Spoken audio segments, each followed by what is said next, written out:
Fala, meu povo, sejam bem-vindos a mais um vídeo aí no nosso canal. Tô aqui com o cenário do nosso quadro branco. Limpei um pedacinho aqui para não mostrar nada confidencial, nada de cliente, mas aqui que a gente, nessa lousa, que a gente administra o dia a dia, a gente tem uma equipe bastante enxuta, então hoje a gente está em 7, considerando sócios, né? A gente já teve em mais, a gente chegou a bater 9 colaboradores, quase 10. Mas por fatores de cultura e por fatores de escala mesmo, a gente conseguiu fazer com que a equipe seja enxuta. Então hoje a equipe tá legal, tá rodando legal. A gente entende que a gente consegue botar mais 10, 15 clientes com a mesma estrutura que a gente tem. E isso é a escala, né? Já falei ao longo dos outros vídeos, a visão sempre foi criar um negócio escalável. Porque um negócio escalável é um negócio onde eu consigo crescer sem aumentar time. Então, hoje, eu tenho muitos cases de várias indústrias que eu converso que tem, sei lá, 6 pessoas para tocar uma conta de uma indústria. A gente consegue fazer hoje mais de 20 contas, quase 30 contas que a gente gerencia dentro de casa com um time de 7 pessoas. Isso que, sem contar que eu não sou do operacional, eu cuido da parte administrativa comercial e a gente tem 2 desenvolvedores. Então, o Hamilton é o head, o cara que cuida de estratégia. Tem o Miguel, que é o nosso head de operações. E tem o nosso time de mídia e cadastro também. Então, realmente, a gente consegue ser enxuto. Mas não é sobre isso que eu queria falar hoje. Mas compartilhando um pouquinho aqui da rotina do nosso escritório, porque, afinal, todo vídeo ele é um building public, né? Compartilhar em público. O que eu quero falar no vídeo de hoje é sobre da onde eu vi a oportunidade de mercado da minha parte, né? Lembrando que é uma sociedade, a gente juntou interesses e know-how para formar a MRT, mas da onde que eu entendi que existia uma demanda latente da indústria em levar inovação para dentro de casa de uma maneira mais descomplicada. Eu acho interessante até falar sobre isso, eu pensei em gravar um vídeo sobre isso, porque esse assunto é pouco falado. As indústrias elas têm baixíssima capacidade de inovação.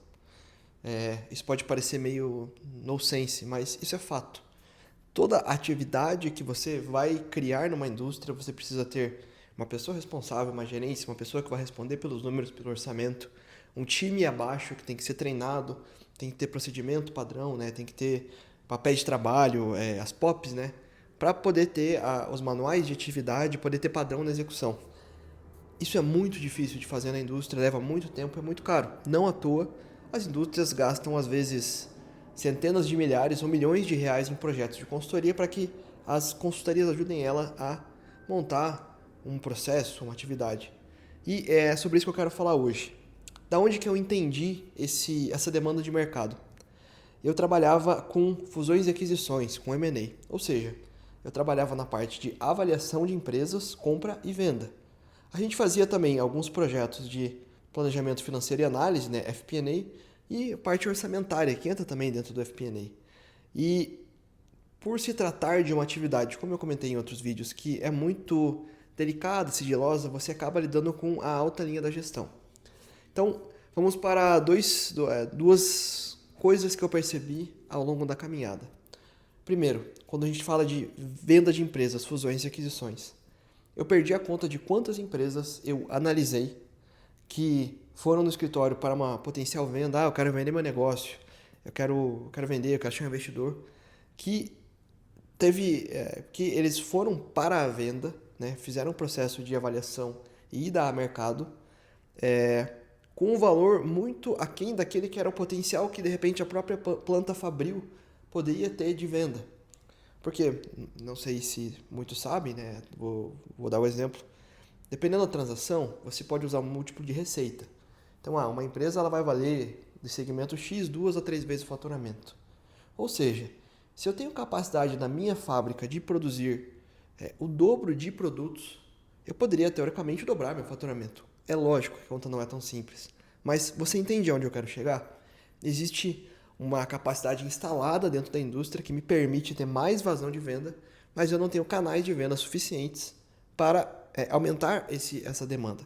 Então, isso eu percebi em diversos nichos, desde vestuário até, sei lá, rolamentos. Existe muito estoque, existe muita capacidade de produção, mas pouco canal de venda. Então, quando chegava para vender esse tipo de cliente, a gente chegava a conversar, olha, se você fizesse essa ação estratégica, se você fizesse essa ação estratégica, você poderia destravar valor. Ou seja, se você implantar essa estratégia, você ampliar esse canal de venda, você consegue, em 2, 3 anos, dobrar o potencial de dinheiro que você está botando no teu bolso. É lógico que isso brilha o olho do proprietário, do sócio da empresa. Mas eu volto ao ponto inicial. Como fazer isso? Então, quando a gente fala de levar inovação para o canal de venda, a primeira coisa que eu percebi foi isso. Pô, parece que todo mundo sabe que tem que vender mais, e é lógico isso. E sabe que tem potencial, mas não sabe como. Ou melhor, até sabe como. Pô, eu vou para o digital, mas qual que é o procedimento? Quem que eu tenho que contratar? Quem que é o profissional que cuida disso? Eu tenho que treinar essa pessoa? Isso vai levar muito tempo. Eu vou gastar muito dinheiro em um projeto que pode não dar certo. E no fim, essa BU, né, essa Business Unit de digital, ela pode dar errado e eu posso até perder mais valor no negócio. Então, daí que veio, né, uma percepção... Daí que veio, perdão, uma percepção de que existia essa falta de capacidade de execução de linhas de negócio, de coisas inovadoras. E fica até um insight para você que de repente tem uma startup com foco de público industrial. O público industrial, ele não quer um mentor, ele não quer um consultor, ele já paga esse cara há muito tempo. E ele não sai necessariamente do lugar. Tem muita consultoria que custa 1 milhão, 3 milhões de empresas famosíssimas, mas que na prática, na ponta, não estão levantando o ponteiro. Se você quer levar uma inovação para a indústria, o meu conselho é: faça algo de ponta a ponta e venda a solução pronta como um todo. Esse é um grande potencial e um grande mercado que não é explorado. Eu até fico pensando, né?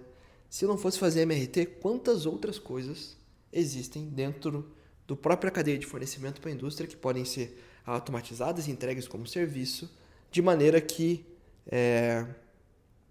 eles tragam um valor real para dentro de casa. Eles absorvam de fato esse serviço como algo que está gerando resultado financeiro, gerando resultado econômico real para a indústria. Outro fator que eu percebi, né, dentro das indústrias, primeiro eu comentei sobre a dificuldade de se implantar uma nova linha de negócio e o quanto isso prejudica o valuation. O segundo ponto que eu vi, e porque eu lidei muito, foram com os sucessores. Ou seja, a gente está, em grande parte das indústrias que são familiares, em um ciclo de uma nova geração. Não é incomum você ver uma empresa familiar que fatura 100, 200, 300, 500, até eu já peguei casos de 6 bilhões por ano, que é uma nova geração que está assumindo uma cadeira. Só que essa geração é uma geração que é nativa digital? Sim. É uma geração que, por exemplo, falando do meu segmento, tem comportamento de compra online? Sim. E eles querem levar isso tudo cheio de ideia para dentro, mas não conseguem, porque volta ao mesmo ponto da execução. Eles não têm alçada ainda, não têm moral suficiente para conseguir liberar dentro da empresa familiar um super orçamento para implantar um projeto desse. Seria maravilhoso se conseguissem, mas eles têm essa dificuldade. Por isso que na nossa precificação, né, falando sobre o meu modelo de negócio, a gente pensou em uma precificação que passasse dentro da alçada de um sucessor, de um neto de um fundador, de uma neta de um fundador, de um filho, de repente, de um fundador, que conseguisse liberar um orçamento suficiente para que o nosso serviço entrasse lá dentro. Então, falando sobre a baixa capacidade de inovação industrial e as oportunidades que existem aí, você consegue pensar nessa linha de orçamento. E se você parar para pensar, não é pouco. Você não está vendendo um SaaS que a assinatura para o usuário custa R$ 149. Você pode vender um trabalho de 14 mil por mês, não é o meu caso, mas você pode vender um trabalho de 14 mil por mês se você entrega uma execução, porque esse 14 mil por mês às vezes está dentro da alçada que um sucessor consegue ter dentro do negócio. Então, essa é uma característica muito interessante também de se pensar. E por fim, falando sobre a baixa capacidade de inovação industrial e a oportunidade que tem aí dentro, né? Eu falei sobre o M&A, então as indústrias que sabem que precisam vender mais, mas que elas não têm a capacidade de execução.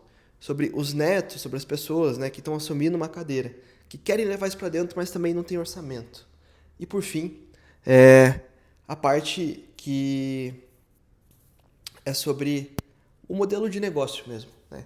Então, muitas vezes a indústria ela têm baixa capacidade de inovação, porque os sócios são muito antigos e eles não têm nem noção de que eles precisam disso. Mas quando você apresenta um benchmarking, né, tipo, a empresa X, que é seu concorrente, já está online, a empresa Y também já está online, você consegue ver que existe um despertar para a inovação. Então, existe sim, em menor parte, um público que é, de certa forma, obsoleto com relação ao conhecimento do potencial que um canal digital tem.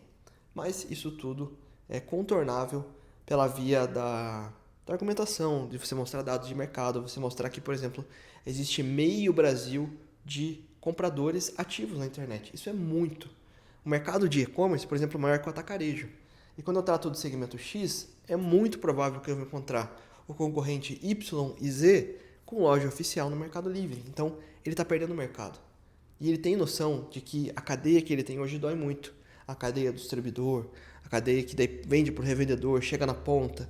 Aí tem produto que o cliente reclama porque não está nas melhores condições, porque existe uma cadeia muito longa, armazenagem muito longa, é preço sobre preço, margem sobre margem, imposto sobre imposto. Isso tudo faz com que seja factível de se entender que existe a necessidade de uma inovação. Então, nesse vídeo eu pensei em comentar com vocês 3 fatores que eu identifico como a baixa capacidade de inovação e a oportunidade de mercado que a gente tem aí. E 3 maneiras que a gente tem de certa forma, abrir esse mercado, né? Como eu comentei, a primeira é entregando execução. A segunda é tendo um orçamento que seja factível dentro de uma cadeia familiar. Pensa muito bem sobre isso, dentro de uma estrutura de sucessores. E o terceiro é, de fato, minerando, mas apresentando muito bem uma análise de mercado que os concorrentes já estão dentro desse patamar inovador e, de repente, esse player retardatário, não vou dizer assim porque a gente ainda está na minha visão, 2, 3% do que o mercado digital de marketplace para indústrias é. Mas esse player que ainda não acordou, ele consegue acordar ao ver os seus pares evoluindo nesse canal. Então no vídeo de hoje eu queria apresentar para vocês exatamente esse ponto e falar sobre baixa capacidade de inovação da indústria. Espero que tenham gostado. Continue acompanhando a nossa construção em público.